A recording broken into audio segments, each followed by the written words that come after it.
Kırgızlar, hormattуу ага эжекелер жана окуучулар, сиздерди кыргыз тили мыйзамынын 31 жылдык майрамы менен чын жүрөктөн куттуктаймын. Баарыңарга чын ден соолук, узун өмүр, качпас кайрат, суудай тунуктук, арчадай жаштык каалаймын.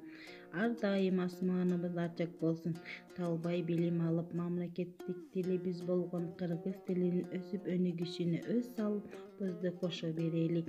1989 жылы 23 сентябрда Кыргыз СССРнин Жогорку Кеңешинин сессиясы Кыргыз СССРнин мамлекеттик тили жөнүндөгү мыйзамды кабыл алды.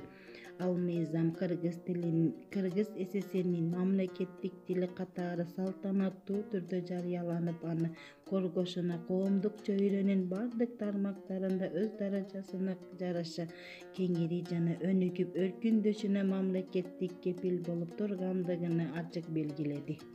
Кымбаттан кынаалышып бүткөн тилим, кылымдан азиз эрем күткөн тилим, төрөлүп бул дүйнөдө көз ачканда жаралып жаным менен бүткөн тилим. Урайымдай ун каткан эне тили, мекен тили, сыймыкташ мекен менен бакталайын, киндикташ мекен тили, ата журтум Кыргызстан. Кыргыз тили кылымдарды баскан тил, кыргыз тили көркөм дүйнө дастан тил. Кыргыз тили бабам манас жашаган мезгилдеги зор тарыхты каткан тил. Эне тилде чин акын ырдады эркип көккө ырларынын ыргагы. Эне тилин için akın maktады, maktoo менен